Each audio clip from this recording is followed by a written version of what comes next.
I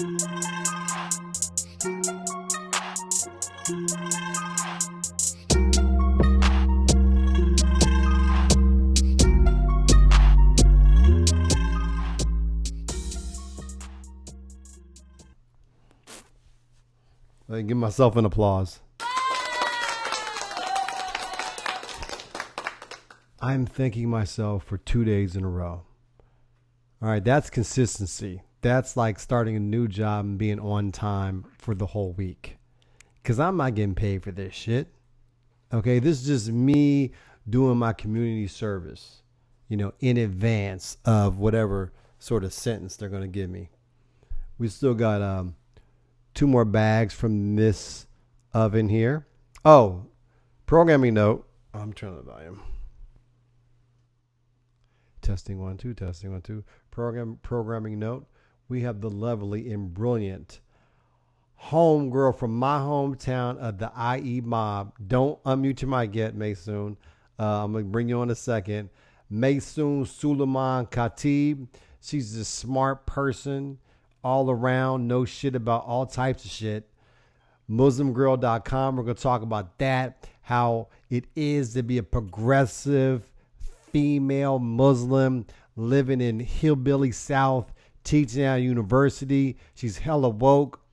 Okay, so we're going to debate, and she's going to ask your guide, Farmahad's the God, questions. So I won't be the exclusive purveyor of questioning. I also will be the interviewee as well as the interviewer. So this is the first here when I said it first. So let me get my my thing cooking here. Oh, we're working with for all my heads out there. Oh boy, the best.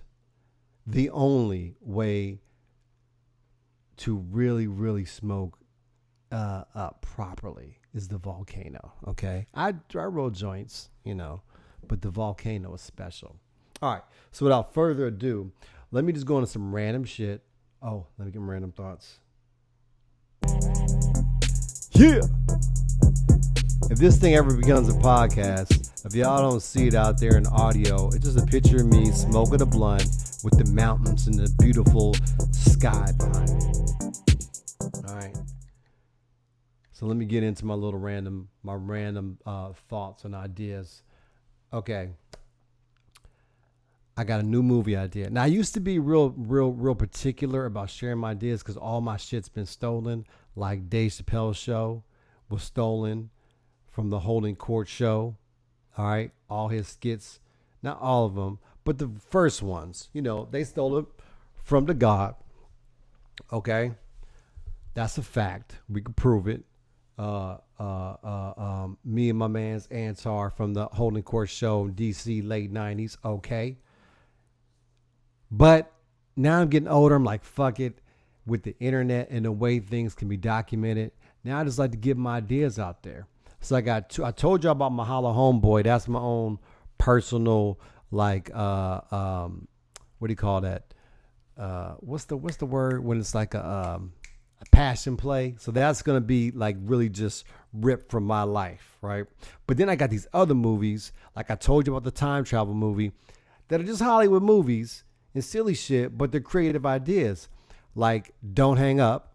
That's my movie idea where a nigga gets like in a wormhole and he goes into the year 3000, but he's on the phone with his homeboy when he goes to the year 3000 and they still on the phone. And then the movie writes itself. So the first thing they got to do is go find a charger. And that's hilarious. All right. So 2 more quick movie ideas. A twist on Peter Pan. Okay. So Peter Pan, remember Peter Pan didn't want to grow up. And he wanted to play and all this shit. But how about a movie Peter Pan, but for niggas? Get it? So Peter Pan would just be a nigga that just want to shoot dice and chase bitches all day. Okay? Play basketball, smoke weed, hustle. Peter Pan, nigga don't want to grow up. That's funny. Then the next one, you remember, this is kind of like a psychedelic twist on Groundhog's Day. So this movie's gonna be called The Big Squirrel, and it'll be ... The dots go where I say they go. A movie about a big ass squirrel. Here's my thing: everybody is scared of squirrels, and nobody talks about it. Squirrels are like rats on crack, and they're super fast and shit. And everybody kind of hates them, but they're kind of cute, but they're evil and they're scary. So I just imagine one day I was high, right? And I thought I heard a squirrel in my room. Because we have had a squirrel in the house before, and I had to get a fucking exterminator. It was spooky as fuck. A squirrel got in through like the attic or something. I had to patch up a hole. Anywho, I digress. I was like overcome. I thought I heard a squirrel behind me. We're at 312, y'all, in county. And I was scared as shit. And I turned around all slow like this. And I started thinking, I was like shaking almost because I was high. And I was like, what if it's a squirrel? What am I going to do if a squirrel's like right behind me? And then I started thinking, what if it was a big ass squirrel? Like a big fucking like raccoon on steroids, but a squirrel. That's the movie. All right. Other crazy shit. I saw a news article. The headline read, "Man escapes his life from a cougar." And this is how fucked up I am. I thought it was an old woman trying to fuck him. But it was an actual cougar. And this nigga was filming the cougar chasing him. I don't get y'all white people into hiking with the cougars and the bears and shit. I just can't understand y'all. Another random thought. I'm tired of these fast food commercials with these like hella dutiful, intelligent, well-spoken employees. Like that's supposed to make me want to go eat there. I'm like, I hate you even worse. How you got these well-deserving, nice young men and women working for minimum wage? Fuck out of here with that. The other week, I was at a Mexican restaurant and a family of Indians walked in. Like, not Native American Indian, like Kama Sutra Indian. And I was thinking, that's odd. Is it just me? Or if you're at an ethnic restaurant, only white people and generic Americans can go there as a family. Like the young ones is different. Like you see a young Indian, they're like American. But you see like a family in Indians with the clothes on and shit going to a Mexican restaurant.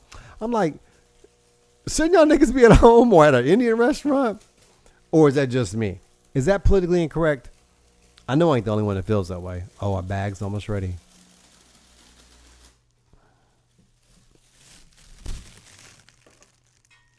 Yes.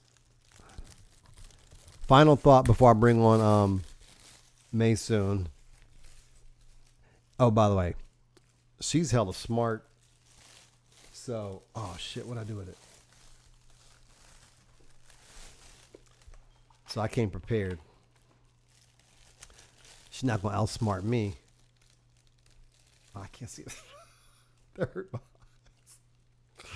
I put on my smart looks. Anywho, last thing. Seems like a lot of news articles are just trying to get me to buy shit from Amazon. When the fuck did every fucking paper in the world work for Amazon? And I don't give a fuck if the Fire sticker or whatever is no longer 79, it's 59. I don't want it. So, without further ado, with a mic unmuted, we're bringing on the one, the only, Maysoon Suleiman Khatib. You're on. What's up, Maysoon? Wait a minute. Can I just say, as you're giving your intro, I was like, I hope to God he gets me on before he starts smoking that bag, because I need you clear-minded as I ask you these questions. So slow your roll. Oh, this just makes my brain function better. Okay. I've seen your podcast, brother. I don't know if that's really the case, but okay. No, the only thing is I can't keep my train of thought. Right. I need you functional. You remember my site, The Functional Alcoholic? Right. That was awesome.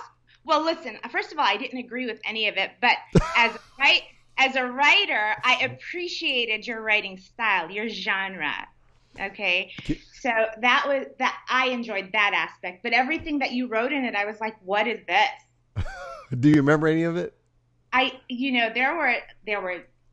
were bouts of homophobia that were in it. There were definitely bouts of sexism that were in it. And I was like, this male patriarchy that was all over your literature. And I was like, where did this guy come from? Because I remember Travis Alley as Why far say my back real name? Put my government out there. There's crazy white supremacists out there that want me. ally, as in terms of like, I'm your ally. Number one. Number two, I have a hard time saying hush the gods because that's blasphemous to me, and we need to work on a new title for you, brother. No, Farmer Hodge to God forever. Hey, look, what was I gonna say? First of all, let me boo this. Let me check my boo sound effect. That's in response to the homophobia thing. I'm not scared of no gay people. They can't whoop my ass. It's really bad. So can we just right from the start, right from the get-go, disclaimer: I do not agree with many. See, that's what's wrong with America is that people are so scared to engage because of this cancel culture, which is bullshit. Listen, cancel culture is not new. You remember having yearbooks? We used to use that black Sharpie to like blank out people that we did not like. That was cancel culture, like pre-generation. What are you talking about? Cancel culture is not new. Like it's not just today that we decided, oh, we're going to X people out and excommunicate them and not have them part of our narrative. We've been doing that since. Yeah, like, but I think there's levels to this shit. I'm saying, and I'm not one of those like Bill Maher, who I hope you hate as much as I hate now, Joe Rogan people who just constantly talk about cancel culture. But what I'm saying is, you know me, I'm a good person, right? I might say some outlandish shit. You shouldn't have to have a disclaimer before you rap to your homeboy. No. I am putting a disclaimer out there because I'm married to an attorney. And I learned from a long time ago that I need to put stuff out there, whether it be in writing or verbally. So let's just put that out there. Although I agree to disagree with you 100%, and right. Dialogue is key to like breaking down communication barriers. So I'm good. What things about what I say would you find the most problematic? Well, I mean, just the disrespectful ways that you even bring up the topics of people who are different than you. When I say fag and stuff like that? Oh my God. Yeah, that's ugly. I mean, is that what you was talking about? Do I say fag? I don't say fag. Well, you just said. You set me up. Slow it down. You got a big bag going on there. Slow your roll. Like let's go straight into my questions to you, and then you can come back and ask me questions. We're gonna, First, you still there? Take over for just you broke a up. little bit in the beginning because I think that there's a lot of things that people don't know about you. Wait, hold on. And we want to know. You're frozen. Is that you? Okay, there you go. There you go. First, let's get one thing straight. I'm in charge. I got the buttons. And second, talk about, just introduce yourself a little bit. Who are you? Talk about Muslim girl. Talk about, you're a Muslim progressive woman living in the hillbilly South as a university professor. Well, first and foremost, I'm a child of immigrants, and that is what I go by. That defines me. It really is the makeup of who I am. I learned English off of TV. We grew up in a house where my parents separated each part of the house into a different country, speaking different languages. So for me, learning just how to say my stomach hurts was a challenge, right, in school. So I remember having to take ESL in Mrs. Tedeschi's first grade class because I wasn't like able to fluently. I remember that name. That was our first grade teacher. Oh, okay. But I think at Emerton. Yes, at Emerton. Oh. Yeah. So I'm the child of immigrants, and so my story starts from there. And who I am and who I identify as comes from being a child of I immigrants. see that flag behind you. Free Palestine. We agree on that shit. Thank you. So yeah, my dad was from Palestine and my mom was from Brazil, and Oh, that's I'm right. I forgot that about you. yeah, and I'm from Cleveland, raised in California. I So was like, you're not from Cleveland. You moved to California too young to be from Cleveland. yeah. So I stayed there for about 5 minutes and then I went to Yeah, it's like California. I'm from Taiwan. Okay.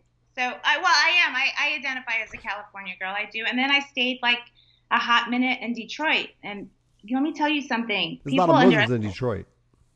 I love Detroit. Like that is my Detroit. They still yes. say Detroit. You do. They say I'm from the 313. I adopted that place, and that is my home. It's like a mother that When? nurtures When did you you. move to Detroit? After In high school? 2000, Oh, you're not from Detroit either. You from San Bernardino, just like me. I am from the IE. I That's am right. from the IE. Yeah. Now, what is Muslim Girl? Muslim Girl is a blog that was started by a 17-year-old 10 years ago who was in her So she's bedroom one day. 37. She's 27 I was now. fucking with you. I was trying to prove how dumb I am. You are there. And so she started it from her bedroom because she was tired of other people speaking on Muslim women in the media. I mean, anytime you see anybody that's of Muslim faith or of Arab descent, they've got an expert talking for them who is neither Muslim nor Arab. Right. And to point it out, look, just because you're Arab doesn't necessarily mean that you're Muslim. And if you're Muslim, doesn't necessarily mean that you're Arab. A whole lot of African Muslims. They're the highest majority of Muslims in America are African American Muslims or Black And is Muslims. Indonesia the most populated Muslim Yeah. country? You know. I know Yeah. some shit. Yeah. Alhamdulillah. Yeah. Alhamdulillah. Yeah. So the purpose of Muslim Girl was to reclaim our narrative, and we weren't going to allow other media outlets or other men or women of different faiths to come and speak on our behalf. Here's my problem with progressive. If I'm a Muslim, right? I'm a Muslim man, so I'm gonna have a Muslim wife or wives. Right. Right. My daddy had two wives. Okay. I had two moms before it was cool. That's dope. So look, if I'm gonna be a Muslim man, right? And I got to deal. First of all, I'm a Muslim man. I'm doing it right. I can't drink. There's a whole lot of shit I can't do. Right? Yeah. I can't eat bacon. Right? Right. But then if I got women talking shit to me on top of that, I'm like, I might as well just give up to Muslim. I want her to be obedient. Well, that's all cultural. First of all, I do have my role. Like, I won't speak to my husband in a certain way. Now, don't get me wrong. We'll go back and forth. And But once in a while, respectfully. not even then. Like, we have where if he comes at me a certain way, I'm coming right back at him that way. See, that's we've no we've good. come to the conclusion that it's best to treat each other like strangers because we feel that we respect strangers, right? So if I come at him, and my head's turned a certain way, he'll tell me, hey, let's pretend we just met. And then I have to like change it up.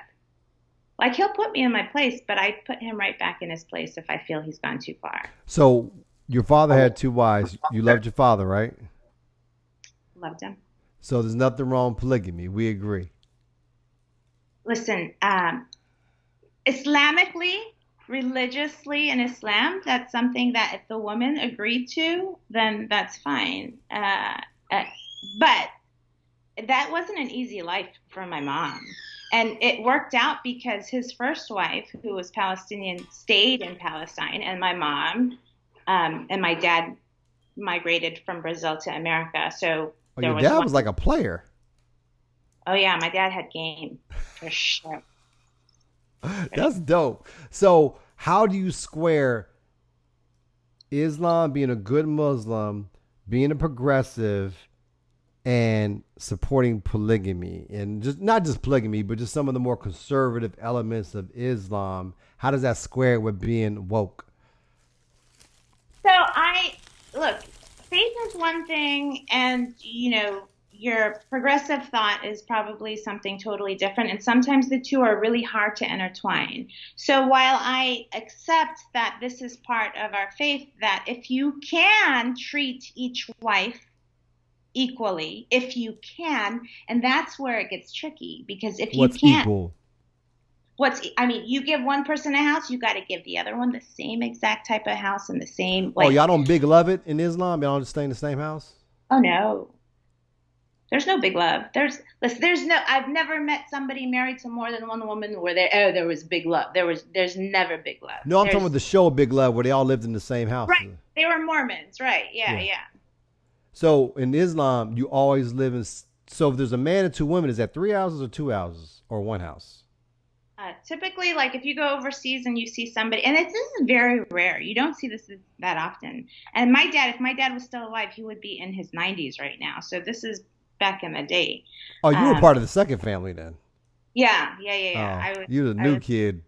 I was the baby. My mom only had 2 kids, my brother and me. Oh, and so then, your dad just sat a lot. He was probably already old by the time you were like 10. oh yeah, he was. He Go said outside and play. battery was broken by the time I was old enough to know what was going on. He's like, you don't have to worry about me. My battery's broken. I love your dad. He's cool. Awesome. So yeah, when it comes to Islam and in terms of being progressive in thought or even being a feminist, I don't even like the word feminism. I right? don't either. Like, or feminist. that's like, well, listen, that doesn't Word mean, or people. that does not mean that I don't believe in progressive ideology in terms of moving forward and being strong. But I'm one of those people who I'm conflicted, right? Me too. I'm so conflicted because I want equality, but at the same time, I don't. Because when shit goes down, I want to blame somebody else. So I like the 60-40 rule, right? Like my husband has 60% of the ruling hand and I have 40. Because that way I could be like, it's your fault. It's not mine. That's not good. That's just the way I think. I'm very selfish when it comes to At least stuff. you admit it. That's cool. Yeah, no, I am. And I like to be taken care of. I do. See, that's the problem. See, women are hypocrites. They want all this chivalry still in place, right? But then not you, but these savage women out there, they want to, be men, fuck like men fuck. That's not cool. Well, I don't like that word, number one, but number two, I don't. I think that you're looking at it in a different way. I think that women who want to be open, let's say open, or don't. Whore. No, because we can conversely call men that too. Yeah, right? but like Houdini said, I'm a hoe. I'm a hoe. I walk 3 different women after every show. It's okay. If you want to be a hoe, just own it. Like men own it. We ain't shy. We ain't ashamed. Didn't you also sing Friends? Yeah. How many of us have them? Yeah, let's be friends. Okay, so by being friends, we ain't gonna say hoe. Okay, I see. And I think Instagram models. The main goal is to at least be given the same respect for what the women are doing if they choose to do that, to live a certain lifestyle, as men who choose to live a that's certain fine. But here's the thing. If you're a young man today, right? Yeah. Why ever get married? Because women can talk all that shit they want. They can, Instagram model around and live savagely and do their thing. They get about 35. Now they want some nigga to marry them and whatever. But why? Why can't I? Because since we live in this woke world, everybody has choice. What about a man's choice? That was one of my articles too on the from Functional Alcoholic. What about a man's choice? Well, that was about abortion, which I want to get into too, because you're like this brilliant woman. I want to hear a woman's perspective on abortion, right? But anywho, what about my choice to say, all right, you can be as libertine as you want, have all the sexual partners you want, but once you get to X number, whatever, deuces. Like, that's fine. Like, we can have, liaisons, but I don't want that as a wife. In your past matters. You need to have that conversation from the get-go then. But why not? But if we just hook up, we're dating or whatever, right? See, a lot of these females, you've been married for a while, so you know how it is out here in the streets, right? It's very transactional. With all the apps and shit, you You're immediately at dinner, then you're having sex within the Yeah. first couple meetings, That's right? sure. Yeah. Okay. Then and a lot of now what I've learned as the a male out here in these streets, right? It's the women who are insisted upon, this has got to be open, non-committal at first, right? It's just like, we're just casual, right? But then later on they want to switch it up. But I'm like, nah, we was fucking other people when you knew each other. I'm never marrying that. Do you see what I'm Okay. saying? All right. So then you move on and you allow the other person to move on, but you can't leave them hanging on. You can't be like, we're going to walk away from this and then give her a call the day later and say, hey, do you want to hook up for old time's sake? Dude, it's not even been 24 hours. Like, let it go. That ain't me. I'm not that guy, the going back guy. I'm just saying there's something wrong with women today. Because you think about it like my mother's age, that generation, right? They were hardworking women who didn't complain about shit, right? Now, since then, men have got a lot better. Like my father was great, and that's probably still my best friend, right? But that nigga didn't do half the shit I do.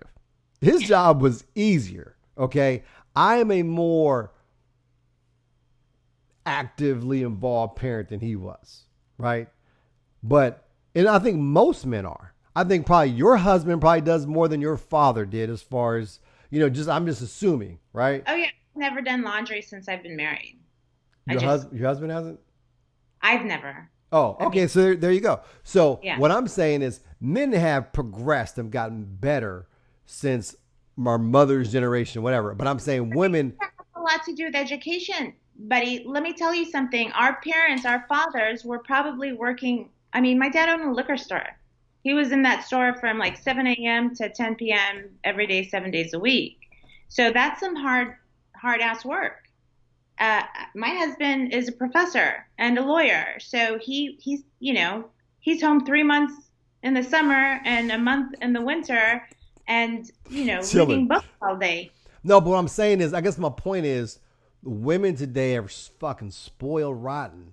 Do you know what I'm saying? It's like they complain more than my mother's generation did, and they have way more available to I them. disagree. I disagree. Number one, I remember my mom complaining all the time. That's number one. But number About two, real shit uh, though. but number two, I feel like men complain even just as much. Like let's make it equal right now, because I hear your rhetoric, brother. I hear you talking to all of your homies coming on and as guests, and you're talking about women want equal rights, but they want time to go to sleep after staying with the kids all day and blah blah blah. Right. Come on now. I mean, That's math though. I was right. You agree with me, don't you?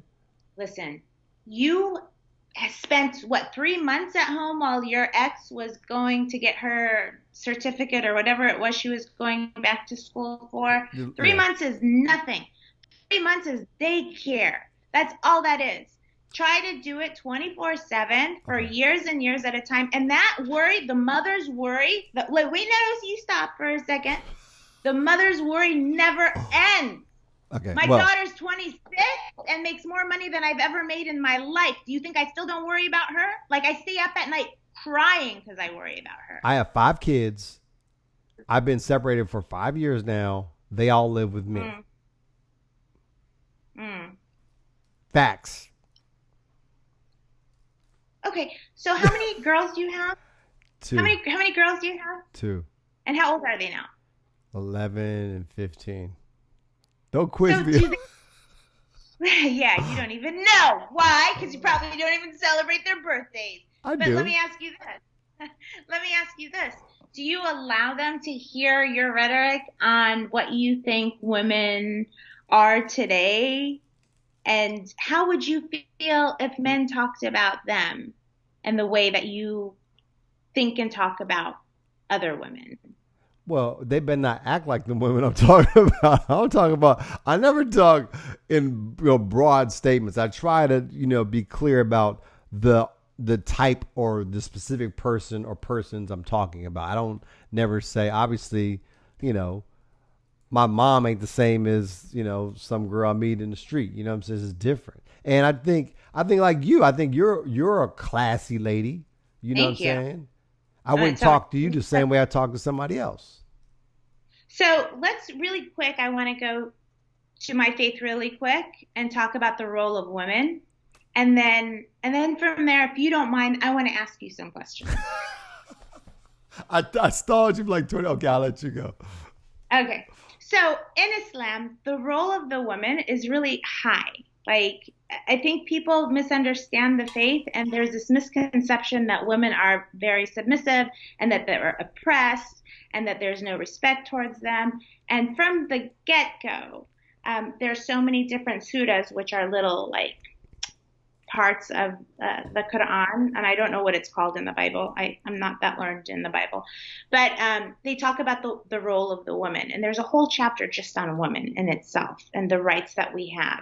And so they say that the entry, the gate to heaven, is found under the mother's foot, under her feet, right? And that's because of the high I esteem thought you were that about to we say something else under the. under their under their foot, because we are the ones that are bearing these children. We are giving life, and part of being a good Muslim is getting married. So you complete your faith once you find your partner in life. And so, So where you stand on all this trans shit and the gay shit? okay, so Islamically, like all the other monotheistic religions, it's forbidden. However, that being said, I feel that what I want for me, I want for everyone else. And I don't live in someone else's story. I don't know what it's like to be born feeling like another gender. I don't know what it's like to be born feeling gay. I don't know what it's like to be born having to grow up and suppress that, and then wanting to commit suicide because you're not accepted. I don't know what it's like to be faced in a community where they don't accept me because I don't feel like them or I don't love the way they do. And so for their struggle, I'm a big supporter of them. Well, that's kind of incongruent logically Why? because you're saying two different things. You're saying it's forbidden. Well, first you're saying I am a devout Muslim. What? Listen, I'm flawed though. I'm fallible. So just because my faith dictates a certain thing doesn't mean, look, there are lots of people that claim to be Muslim that don't follow. I have lots of friends and lots of people I know that drink, that get high, that are promiscuous, that do a lot of things. And at the end of the day, they say that they're Muslim. It's not for me to say that they're Muslim or not Muslim. If they claim that they're Muslim, they're Muslim. So for me, I try to do everything. I try to pray 5 times a day. I try to fast all during Ramadan. I try to, raise my kids in a home environment where they feel that their faith is very strong. But at the same time, God, the only thing that would bother me is if any one of my close family members, whether it be my kids or my brothers or my sisters or my nieces or nephews, came to me and said, listen, I'm this way. I don't feel your way. I love this type of person. I don't love that type of person. The only thing that would hurt me more than anything else, because that's between them and God, would be what everybody else thinks of them. I worked in civil rights for over a decade, and I saw the hate crimes that occurred towards people that are in that community, and it makes me want to Well, cry when I think there's about it. hate crimes towards Muslims, so that you can make that same argument against being Muslim itself if you worry about what others think. Well, of course, because anything I want for myself, so I want peace, tranquility, to live in a home that's safe. I want that for other people as well. But it sounds like you're saying back to the whole the conflict between being a Muslim and being pro gay rights or whatever, is that you're kind of picking and choosing which part of the religion you follow. And that's the case, what's the point of having religion if it's just all just a la carte? Well, you can make that argument, and it's valid. I'm not going to say it's not valid. I have to do what's right for me. So you're a Muslim and you're for like how far into supportive of gay rights are you? I believe that every citizen of this country and person that's in this country that's not a citizen, once you put your foot on this country, America, you have rights. Well, And so, here's the thing also about me. I'm actually for all the gay shit. Like, I don't know why you think I'm homophobic, but here's my thing. I'm because for, you'll say gay shit. Like, that's not yeah, cool. yeah. So that's my thing. So my thing is, I'm for the gays can get married, right? I'm for gays adopting kids. Like, I don't think there should be any legal restrictions on gay people doing anything that non-gay people can do, right? Right. So in that sense, I'm supportive. I got gay neighbors. I'm cool with them. Everything's cool, right?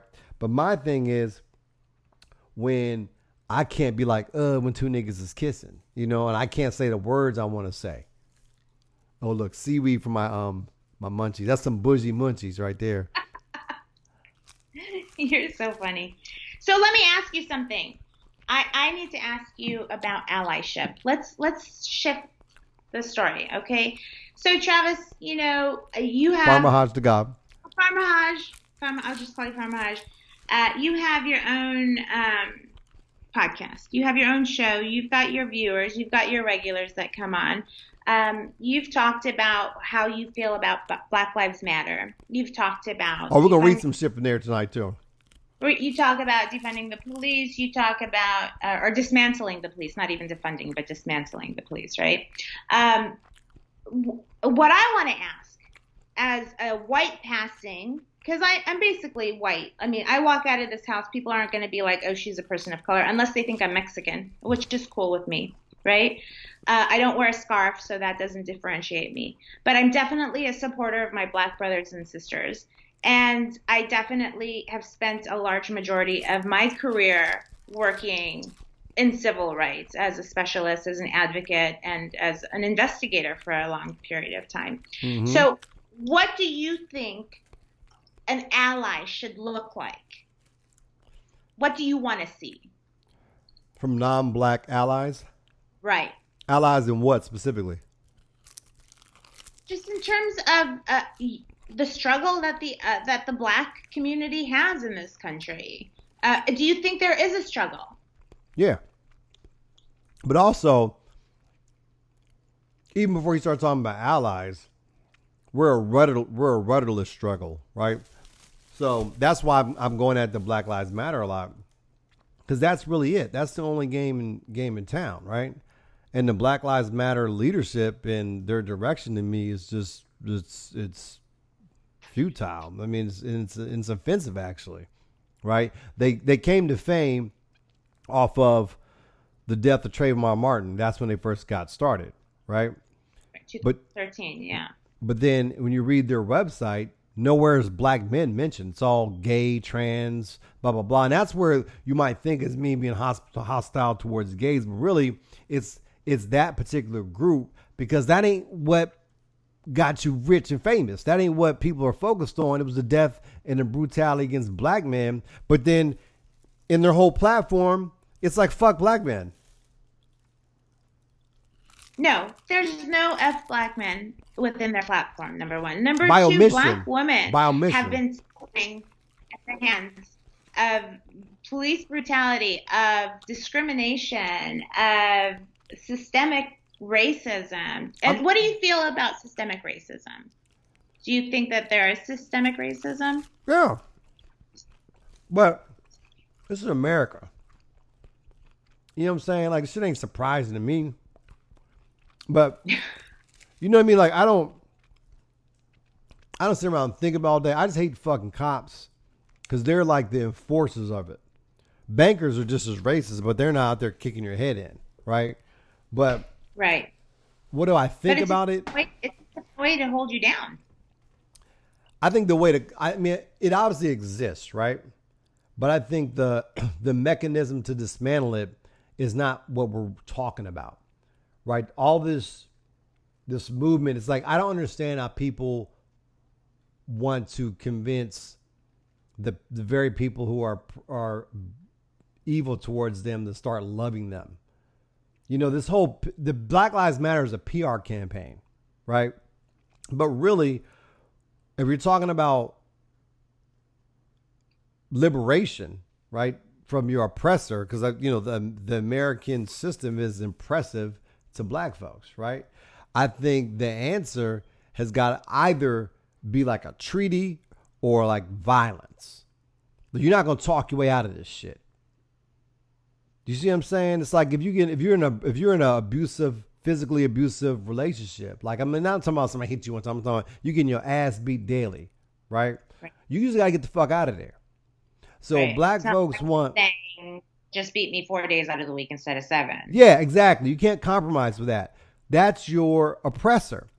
So if you really believe all the shit you say and how bad white people are, and I'm not disagreeing with that, then what the fuck you protest and ask them to be nice to you for? You see what I'm saying? I think the solution's got to be financial, economic, military. It's got to be strategy. It's got to be, we're going to fucking leave and go take over Georgia and Florida, whatever, and form our own nation.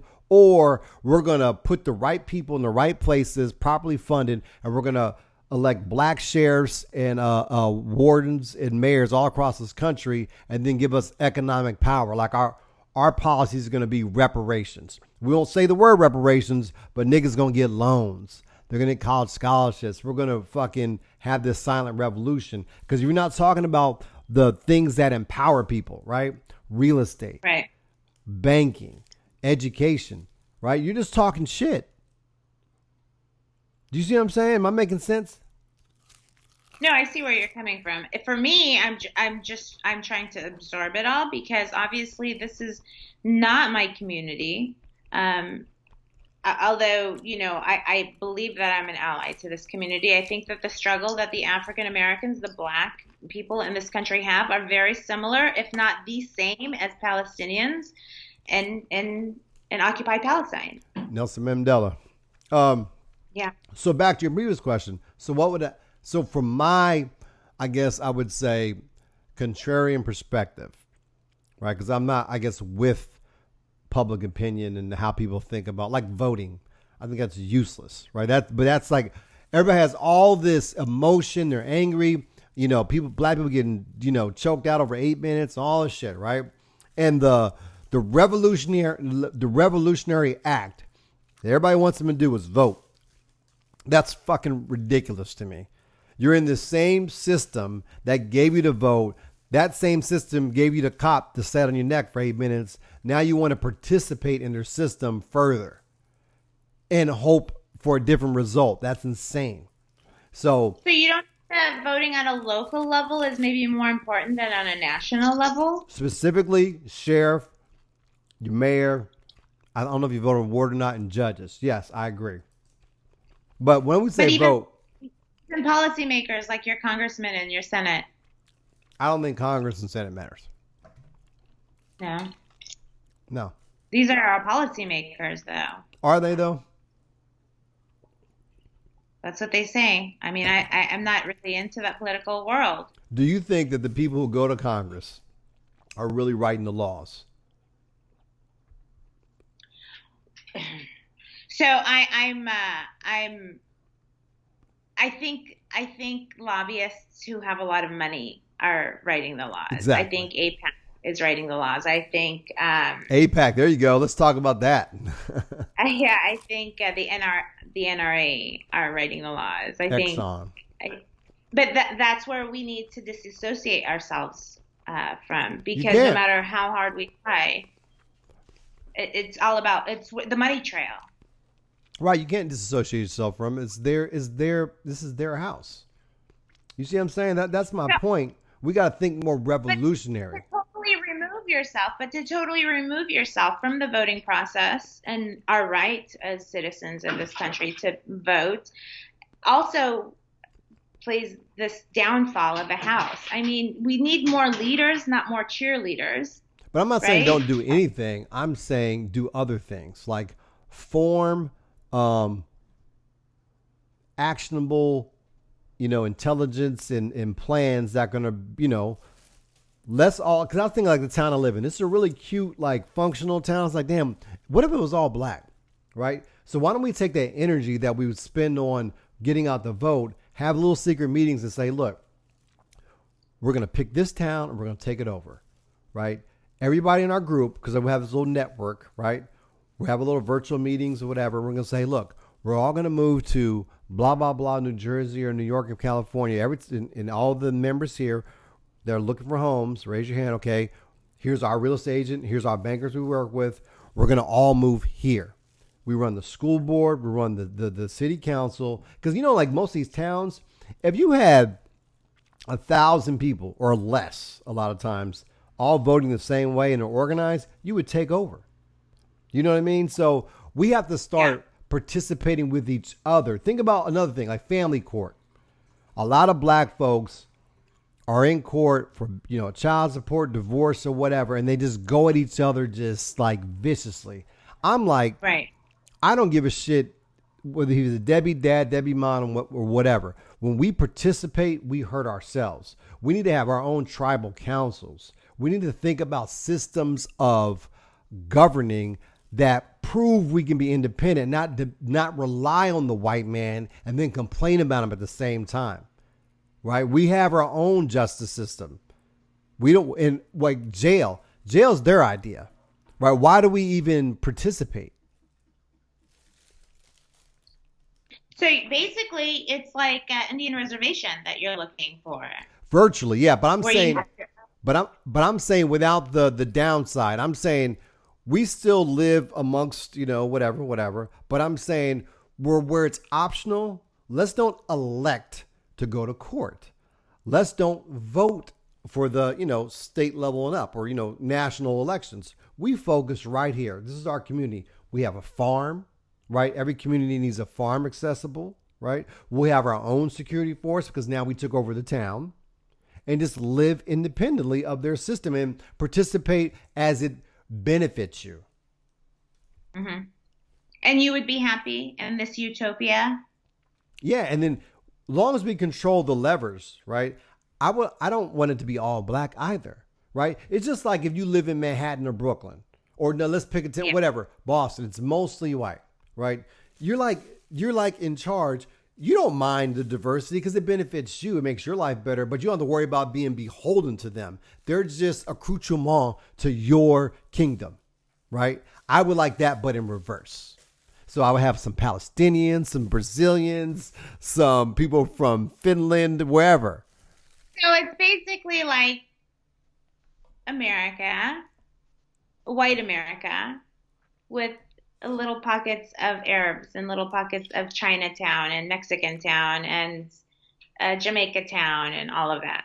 It's going to be good. But I don't mean like majority black. Yeah, I mean mature. Like first of all, like for most like you can take over a town and not be the majority of the population if you guys were all organized, right? I just want that political. Well, Dearborn, Michigan, the highest concentration of Arabs and Muslims in the United States. We're talking about per square mile. So, I mean, I think California and then Florida have more Arabs and Muslims, but Dearborn, Michigan has the highest amount per square feet. Mm-hmm. So it's basically like Arab Town, USA. That's a good thing. They've got their political action committee. They've got their own organizations for Arab Americans. They've got people on the president of the city council is a phenomenal Arab Muslim woman. I mean, other than the mayor who's still white, he's O'Reilly. Gotta have a white man in charge. But it is what it is. Now, ask me another question. You thought I was a white man in black. That's what you said earlier. You think I'm not a right winger. I don't know why you think that. I don't want to say that now. Yeah, so you want to be a writer, right? You want to write a book. I need to know what your book is going to be about. Oh no, and no. where do you get your ideas from? I'm not a writer of books. I'm a writer of movies.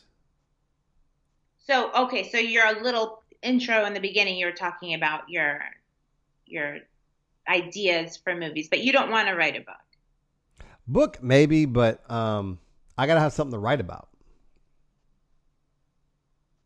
Tell me about your background. I am Negro. My dad and mom are from New Orleans. Grew up in the military. And then I joined the military. So was your dad Muslim? No, but he gave me the name Travis Alhaji Abu Bakr Ali because, the last name, my father's father was a Muslim from India. Oh, okay.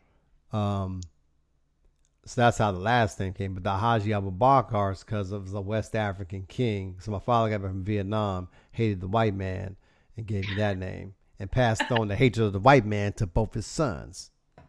Right. Right. Yeah, see, I hate white people. Don't get it fucked up. Like I'm not a. Do not hate white people. I do. Come on now, Travis. I'm white passing. You hate me? When I say I hate white people, it's like saying I hate fat people eating in restaurants. It don't mean I literally hate them, but I'm saying I'd rather not, you know?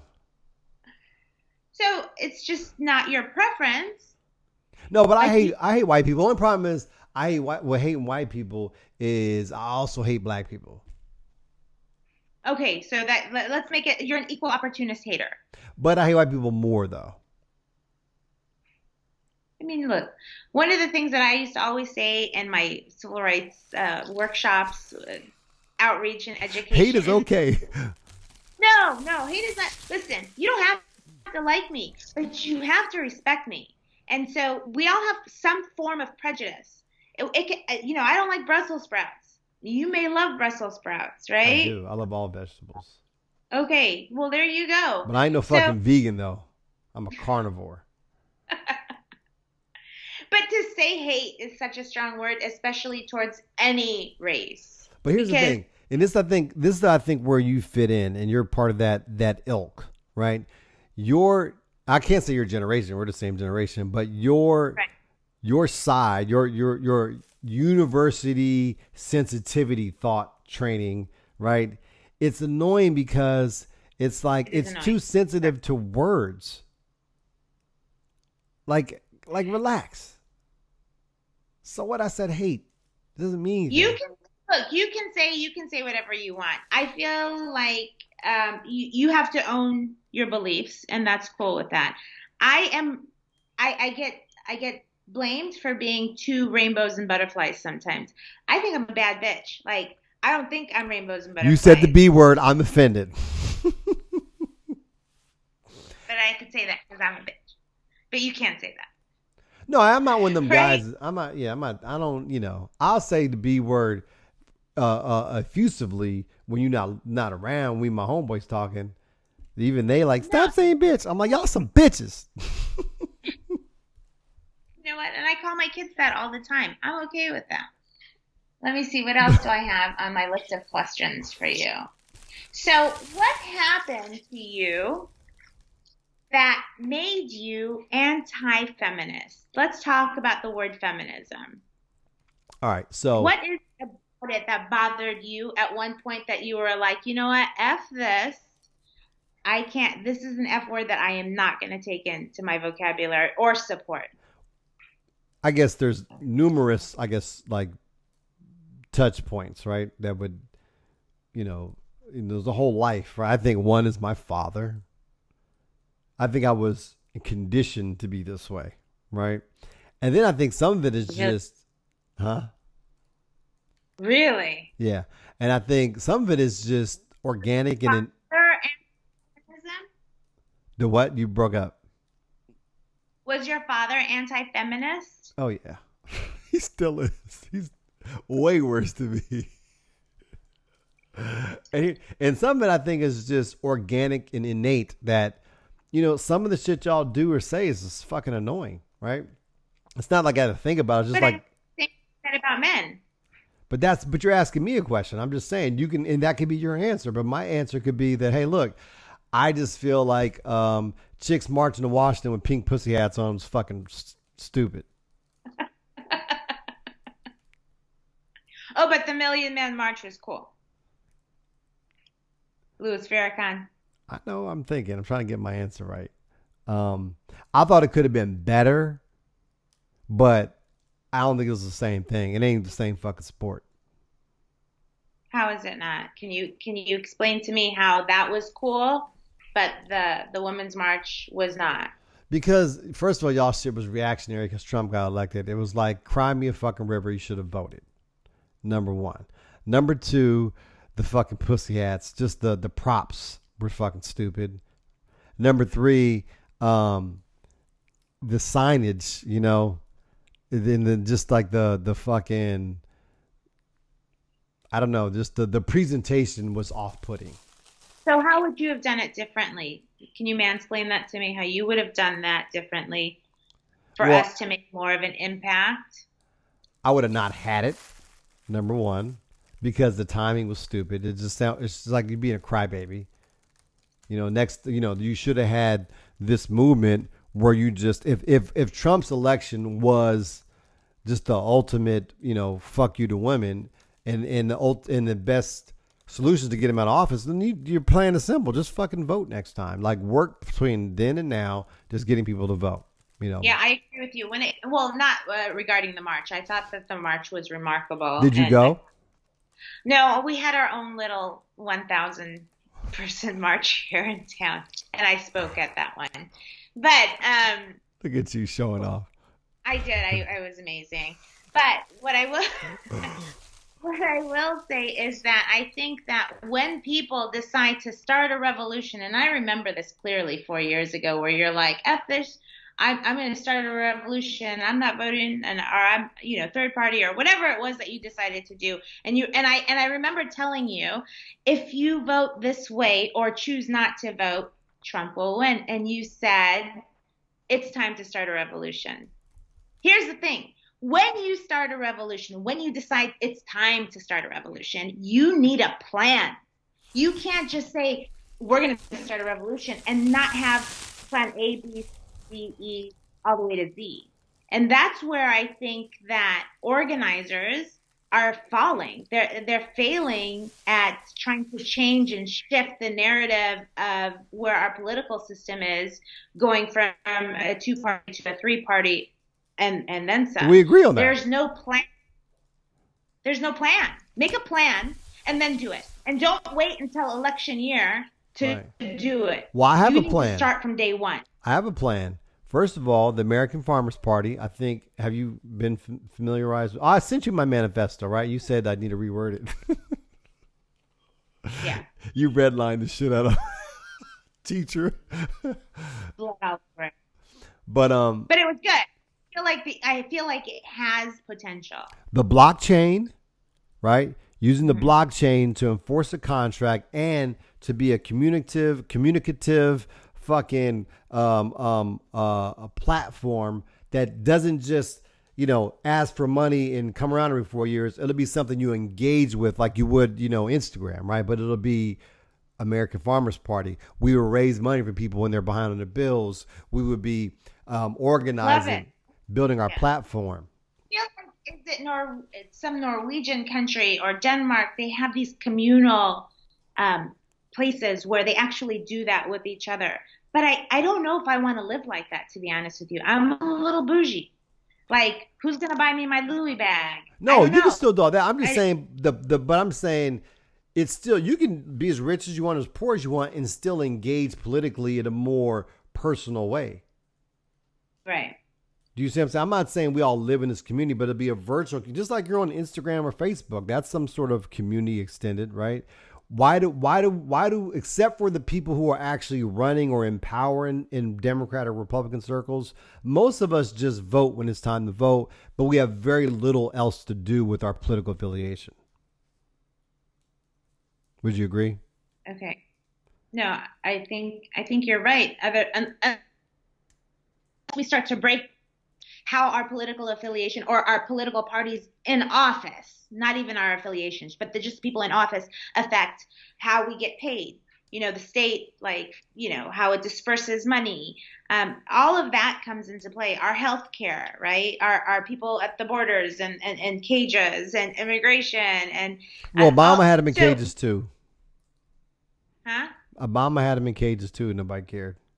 Let me tell you something. The idea of Obama, the idea of him was phenomenal. I mean, he spoke eloquently. He did everything in terms of his dialogue that was flawless. But his actions were turds. But I mean, you know what? It was just shit. He shit all over Syria. Over 200,000 people died at his hands. He said, I'm not doing nothing here. You guys are going to have to work this out on your own. Because the Jews got a hold of him. Huh? The Jews got a hold of him. I don't even know if it was that. I just think that he really didn't give a fuck. He just didn't. Right. He just didn't. And then when it came to his own people, like, I don't know why he didn't. I don't like Trump. I hate everything he stands for. But there are some things that he has done while in office, like the Political Reform Act and stuff like that, that maybe Obama should have like taken a look at and done. You know, I mean, Trump is going to have that on his legacy, which is kind of a cool thing. And here we had Obama for 8 years and he didn't do shit. You got a MAGA hat just out of frame there, don't you? Huh? You got a MAGA hat on your mantle back there somewhere, don't you? Oh, no. Get the hell out of here. Let me tell you, it hurts my heart to even say anything that he's done that's good. And that's probably the whole Prison Reform Act is probably one of the better things. But I don't even think that was his idea. I really think it was probably someone else that was like, Jared hey, Kushner, we should. Wasn't it? Or Jared Kushner the one that picked it up and ran with it. But it was very milquetoast. I almost stuck my middle finger up at that one. Okay, yeah. What's the state of affairs with Palestine?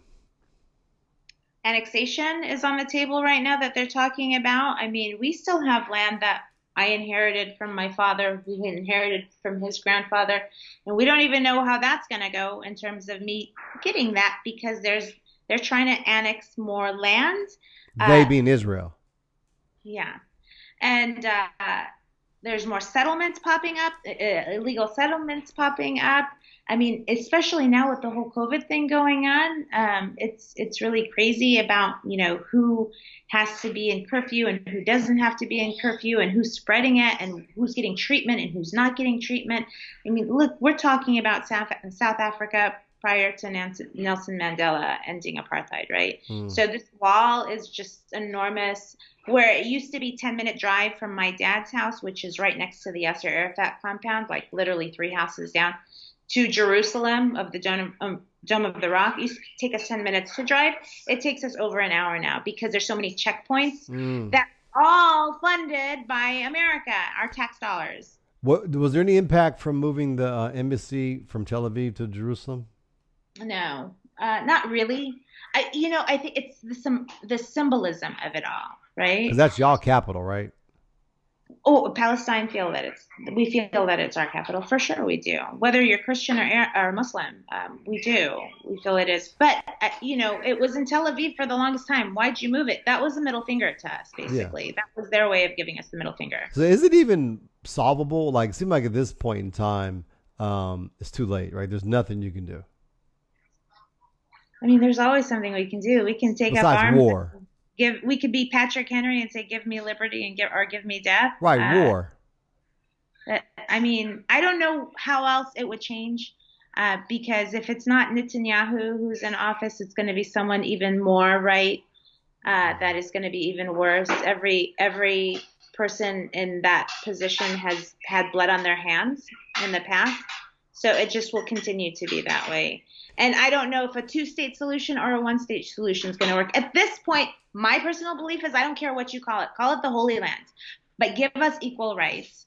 Give us water. Like my dad's house, my family, my brother that lives there, right, with his wife and 3 kids, there's a well that's on top of their house that they have to refill and they have to pay so much money for, where in the Israeli section, the C zone, they get unlimited water. No problem. If it was one nation and they just made it just the whole whatever, right?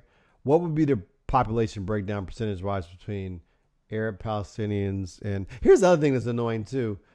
Palestinians are Semitic, right? Yeah, we're Semitic. And but we people shit. And people would have... And those Russian Jews that come over to Israel, they're fucking Ashkenazi, whatever. They're not Semitic people, right? No. And it's so funny because, like, that's why I was kind of being funny, but I was serious about when you call me the homophobic. I said, I ain't scared, no gay, whatever. Because they take these words and they create them, with intent. So there's been, it's been my whole life, basically, the word anti-Semitic has slowly but surely been taken over such that it's actually subconsciously a land grab, right? Because now you will say with a straight face, you'll call a Palestinian person an anti-Semite. Not you, but people would, right? Right. Without even knowing how fucking crazy that sounds. Right. Because to them, Semitic And so if anti-Semitic is racism towards Jews, then Jews are Semitic, and we know that the land of Israel is the home of the Semites. Right. You see how that worked? That was kind of smart, wasn't it? That was amazing. That was amazing. I'm so impressed. But I've always been impressed with your knowledge of Palestine, so I'm going to give you that. That's really cool. The other thing is that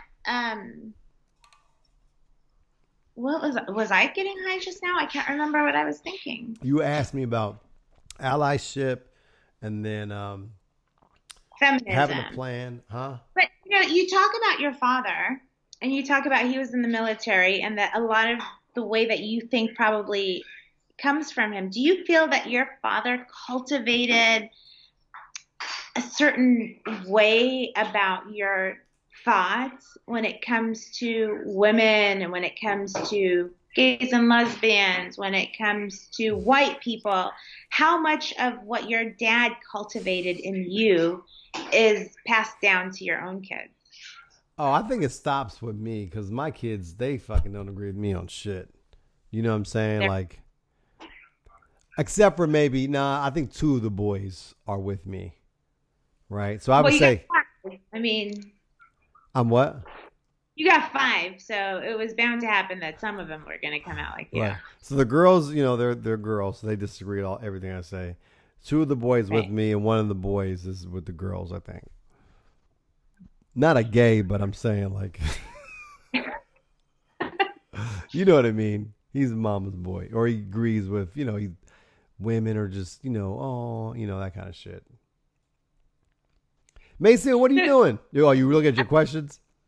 I'm looking at my questions because I told you, before I got into civil rights, I was a journalist. I used to go out and interview people all the time. Oh, really? Oh, speaking Yeah. of which, I have an assignment for you if you'll take this challenge. Sure. I need guests, man. That's the only thing. I just think guests. If I get a regular stream of guests, then I'll put into work to like polish everything up and do all my hashtagging shit and grow an audience. You know what I mean? And then I even pay a producer. But I just need guests.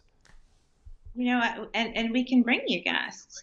Well, Who's we? I'm looking right now at Facebook right now. I just want to see who's on here because I want to see what these people think about your podcast, their real thoughts of what you have to say.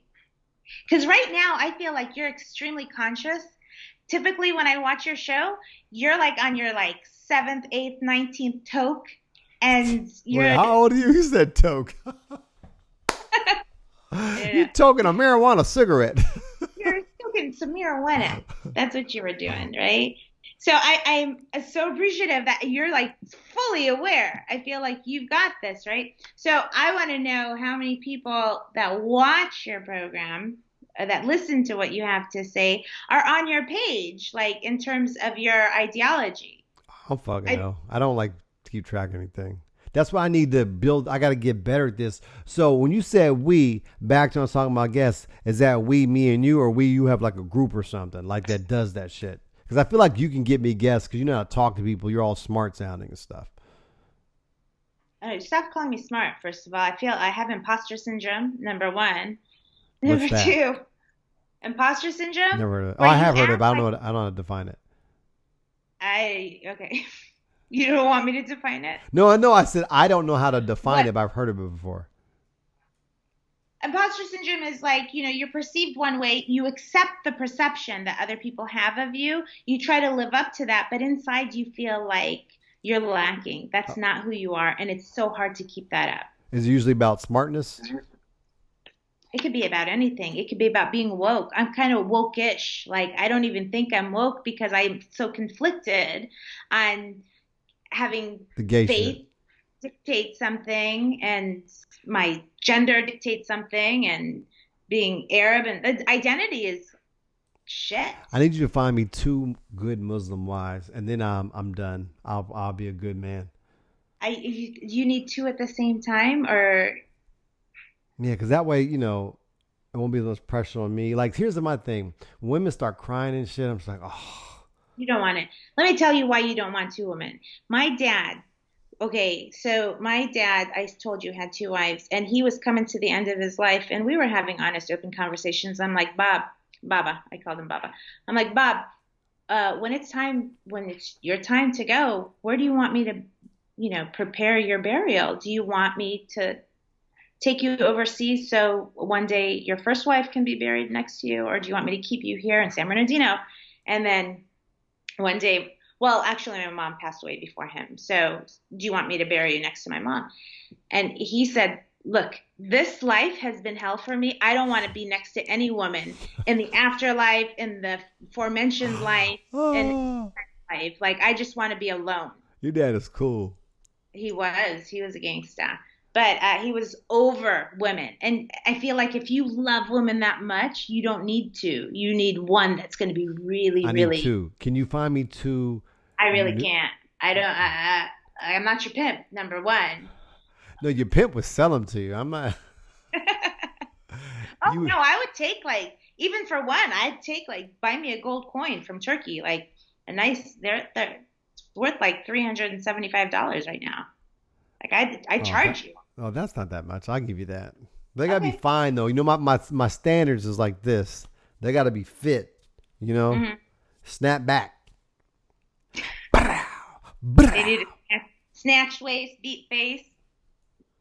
Oh, you told me that beat you the makeup thing. I never heard that before. Beat face. Yeah. So if you want a Muslim woman, you're gonna have to bow down to submission.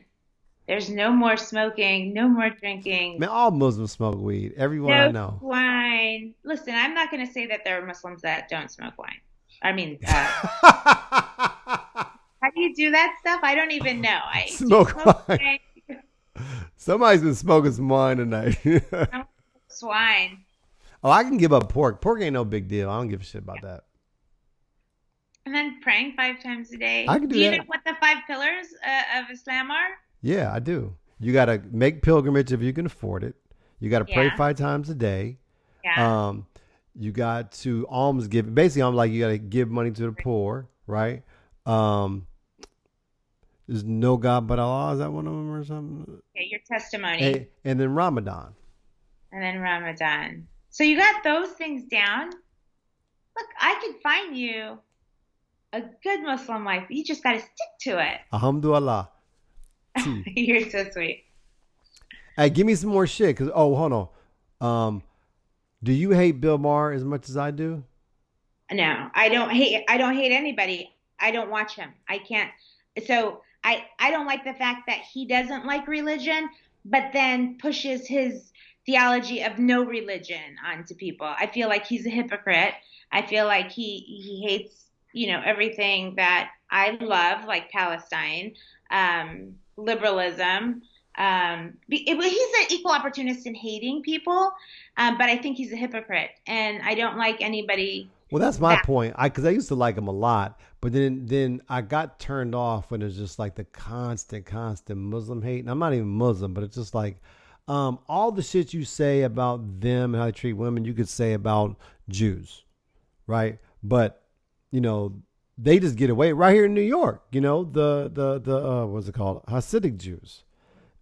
Women got to wear them hot ass wigs. They got to do all the work. The men don't work and shit. It's all kind of bad shit that goes on, but they get away with it. You know, and if you look at Hindus talking about rape, they always like talk about rape culture with Muslims. I'm like, have you seen what they do in fucking India?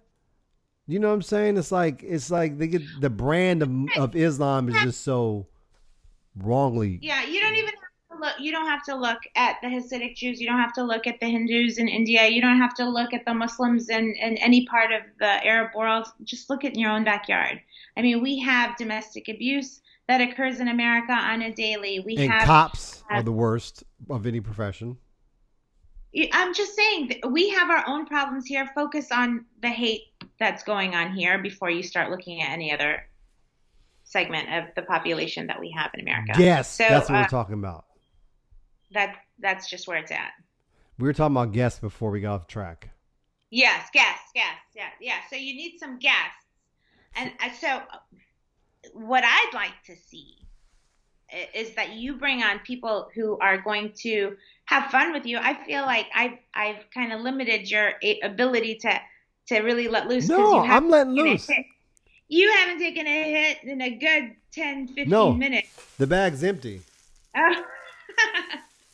And I'm kind of like, my eye's already red. I think I'm, or this eye. I think I'm high enough. So I really enjoyed your boy that came on last night. I really enjoy him. I don't think you give him the opportunity to speak. Like I feel like you've been really cool with me, and I don't know.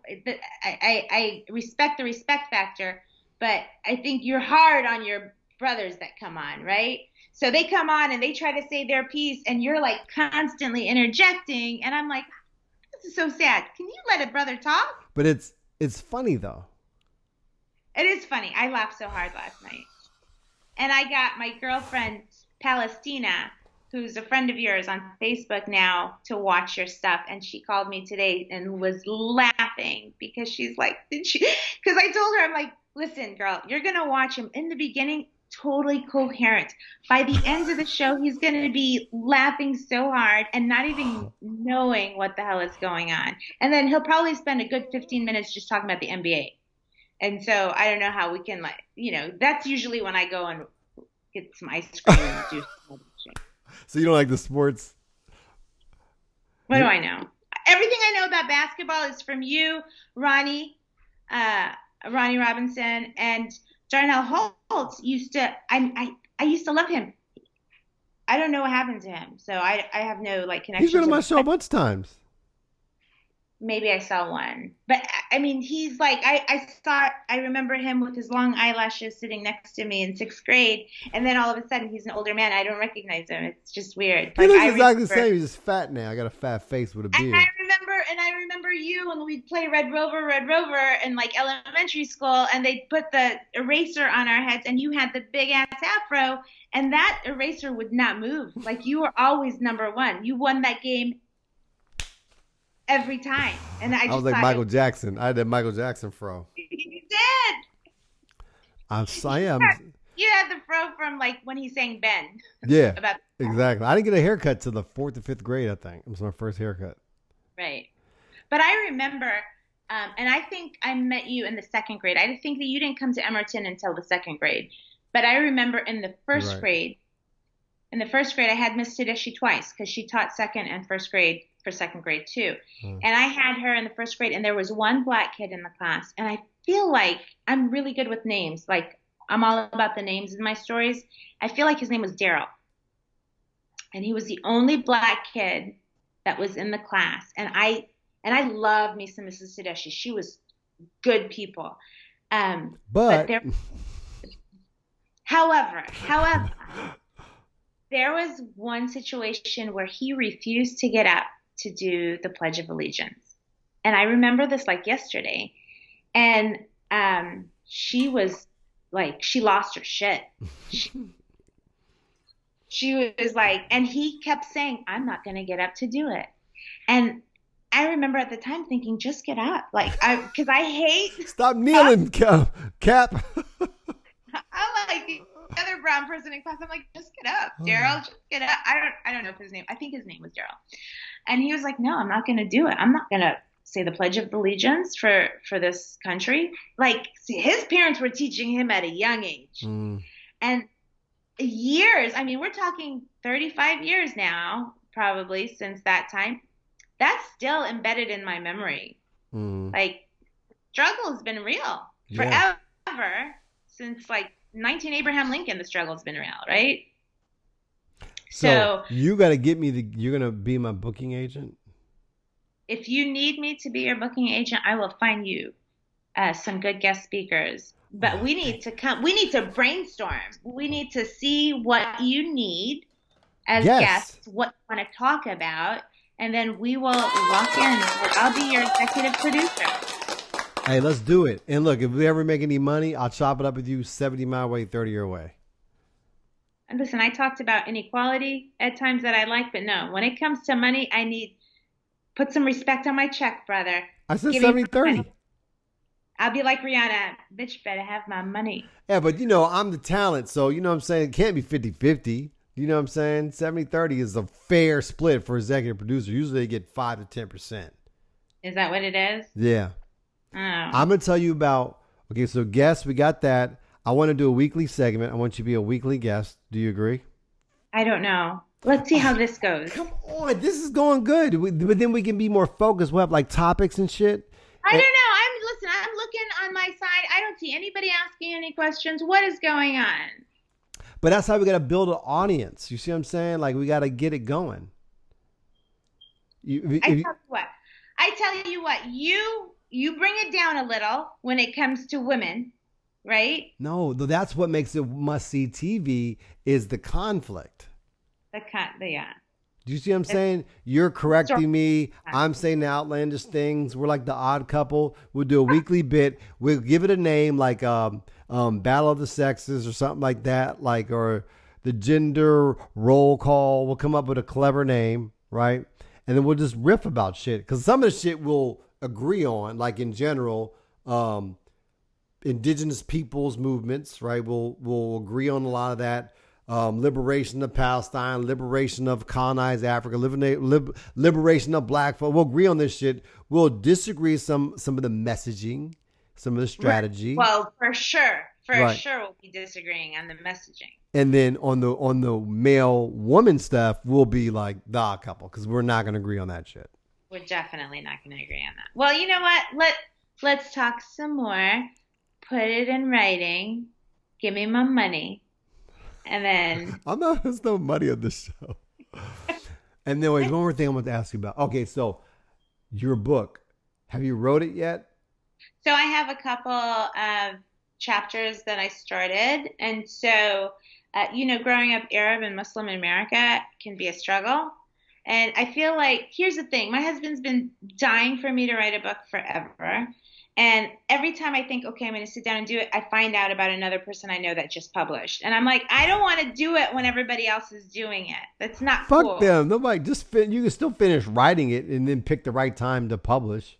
Yeah. So in the Muslim culture, there's some things that happen, right? So when someone dies, you have to have a funeral and bury them 24 hours. 24 hours immediately the next day, if not the same day, right? And so sometimes in America, sometimes that can be inconvenient. And, me and my girlfriends, we could be bitches. And I just had talked to my girlfriend the other day and I was telling her about what happened. And it was a Tuesday. And we get a phone call. Tuesday? Yeah. And we get a friend who called us and said that her aunt or somebody in her family had passed away. Now, mind you, we're all professional women and we're meeting after work and it's a Tuesday and we find out that this person had passed away, knowing that the next day we had to make plans to go to the funeral. But we're all business women and we're all like meetings galore and we have to do all these things. And instead of like feeling that remorse and sorrow and pity and sympathy and all of that, like fuck. The first thing that comes out of our mouth is, who fucking dies on a Tuesday? Who dies on a Tuesday? So this is a comedy book? So it's a tongue in cheek and just an anthology of different things that happen in your life that's just crazy. So what's the title? What's your working Tuesday, title? It's a working title. What is it? Who dies on a Tuesday? No, that's a good title. You stick with that one. It's just the inconvenience of living in America, having to live this culture. No, I like it. Can I be your editor? Yeah. All right. You'll probably need another editor after me to really polish it, but I can be like first cut editor. Yeah. Yeah. So, I mean, there's plenty of things, just raising kids and raising boys. You guys talked about the roles of boys and how you raise them and stuff like that. What did you think about that? Well, I feel like there's some truth and then there's some, like, look, there's the ideal way to raise the kids and then there's how we do it. And I have no room to talk because my kids don't do shit. From day one, they've never done shit. You got 3? I got 4. You got 4. I know your oldest is a girl. Yes. And then I have Ali, who is 15, and the twins, Omar and Mohammed, just turned 14, and we picked their names off the terrorist watch list because it just to make it easier for all of them, right? How's it? So Is it hard getting on planes? Do you guys still get harassed? Is all that shit done? Joe always gets pulled over every single time and probed like a mother is me. All the other boys with the terrorist watch list names and my husband with the beard, he'll get through. No problem. But he don't got this kind of beard. He's got like a smooth, like suave beard. He went through a phase where he was like, let's see how rugged I can get, but then he looked homeless. He didn't even It didn't endear to you. You didn't like the beard. look like homeless. And my husband's so fun. He's like funny. He's like immigrant funny, where like everything he knows about America is from pop culture. So like he Like Eddie, will, motherfucker, you like fuck you, Eddie. yes, or anything from The Simpsons. He's like he don't, but he was like, listen, people are doing jail wrong, and I'm like, what do you mean they're doing it wrong? He's like, if I were, and he's a lawyer, so he knows what not to do. But he's like, if I were to ever go to jail, I would first and foremost find me the first Muslim group to be a part of. Grow a beard this long. But he goes, and this is kind of vulgar. He's like, but then like I would use the restroom and I'd never clean myself. Just never clean myself. Because who's going to want to tap that? Like, who's going to want to touch it? Hey, first of all, and most people got jail fucked up. But jail ain't nothing but snitches and bitches anyway. There's very few niggas out here just roughing niggas off, and people out there giving their ass up is built that way. It's not like TV where you just getting drug out and 4 niggas raping you. I mean that happens, but it's rare. I think if you were like long term, maybe. No, them niggas switch up. It ain't no rape. I mean, Talking about lockdown. We're talking about like long term. Like you're in there for 25 to life. What are you gonna do? beat off. But I'm saying the ones that switch up, I'm saying they offering it up. They punks. Oh, I thought it was more about, not even about sexuality, and it's a power thing. It's not even about actual sex. It's about power. Whatever. I mean, my point being, that's that weird. I'm saying this nigga's fucking this nigga because this nigga giving the ass up. It's not like on TV where, you know, somebody's holding a knife to your neck and raping you. I mean, that occurs. Like right? in Oz. Yeah, like that's the Hollywood shit. That's what I'm saying. Like, it ain't a bunch of tough niggas in jail. The tough niggas is dead, or they got them in them special little joints, the max joints, you know, like where they keep the gangs and stuff. But in you regular ass jail or whatever, some soft ass niggas in there. I don't know. I watch a lot of documentaries. That's not what I see. I live vicariously through other people. So, who dies on a Tuesday? When can the I Said It First Nation expect to see this buyable on Amazon? Well, I'm hoping that I'm done by the end of the summer. But then I've next got to summer? field it this summer. Listen, I'm still teaching. I have This 4 summer's classes. over. Yeah, because I have 4 classes. Look, I'm a slow writer. I got to muse. I got to wait for inspiration. So every time I have an inspiration, I go and I start writing. But I'm a perfectionist, so I'm going to go back and be like, that's not what I meant. Or also an Arab, so I tend to exaggerate on my stories, right? Like I teach public speaking for 2 of my classes that I teach, and so I give them the story about how the one time I threw up in the cafeteria and caused a vomit epidemic. I think that happened. I'm pretty sure it happened. Stand by me. Because I remember the dress. I remember Stephanie Malowski sitting next to me. Now, granted, like I have to change up the names. Like I've added a John David Rumbasak. I'll put in the Ronnie Robinsons and the TAs if you don't want me to say it all. But right. I've got to go back and I have to look at my stuff. So when's your new, more probabilistic, realistic release date? The end of summer. Next summer? Yeah, because we're in the fall now, right. You know? So the summer is in the future. Right. So August 2021. 2021. But that's if I find a publisher. I've got to also feel those books You don't need out. a publisher. You publish it yourself. Why? Why would I do that? Like that costs money. I want to make money. Well, you'll make money because people will buy it. Just all depends. We're gonna see. We're gonna see what our options are. Look, my husband spent like $1,200 on a laptop for me. He wants to get his money's worth, so he's like, write the damn book.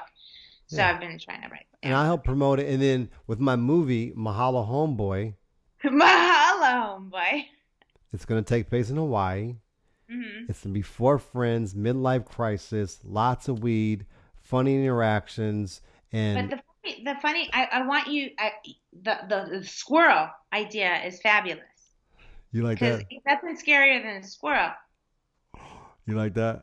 I ran over one yesterday after I saved a bird, Murder. and we were both crushed. I was, No, I, fuck them squirrels. yeah. He committed suicide. It was a kamikaze. I don't know what the He hell just was came out going of on. nowhere and ran on your tire, right? Like 2020's fucked up, and he ran in front of my car and was like, "Just take me out," and I did, and it was over just like that. Well, I want your editing prowess on Mahalo Homeboy because that's the one that's done. And maybe you Yeah. can help me with that. And hopefully I'll be filming it this winter. Oh no, actually I'm going to Puerto Rico for January and February. I'm gonna be like a bird. I'm gonna get the fuck out of here because it's cold, right? And then Right. maybe next spring, summer, I'm gonna film it in Hawaii. So you've traveled extensively, Yes. right? Have you been to any of the Arab countries? I know you told me at one time you Oh, I wanted to have. visit Beirut. I've been not Beirut. I've been to Morocco. That's part of Africa. Yeah, but isn't North Africa also fucking the Arab world? It is. That's, No, it is. It's an Arab country, but it's part of Morocco. I'm curious to what your experience has been as a black man visiting an Arab country. you mean like not Northern Africa? You're talking about like I haven't been to The like Levant countries like Jordan or no Palestine or Syria or Lebanon or Persia, but that's not that's that Iran is not an Arab right. country. They're Farsi, right? Or they're Persian. They're Persian. They're Persian. Yeah, but I used to when I lived in Germany, they had a lot of Persian chicks. They're beautiful. I had my way with them. Oh no. Oh, don't tell me. Don't tell me you deflowered them. No, they were already deflowered. They were in Germany. You know what I'm saying? They was living their best life. Yeah. Yeah, I'm a traditionalist. I don't believe in that kind of stuff. What, sex? Yeah. How are you feminist and a liberal and you're a prude? That doesn't work. It's just how I am. Well, the wives you find me, the wives, they can't be virgins. I'm too old to be. They got to be, deflowered. I need my cake already, like, beat the flour a little bit. You know what? I gotta let you go. It has been so real. Thank you, Maysoon. Hey, look, find me some guests, Yeah. and we'll think about, me editing your shit, you edit my shit. All right, Yeah. and we'll keep this going. Just keep this collaboration going. I really enjoyed my time with you, and I really love your platform. And I only the best, inshallah. Inshallah. And If check out I can say muslimgirl.com. inshallah, yes, please do that. Thank you. All right, peace. Peace.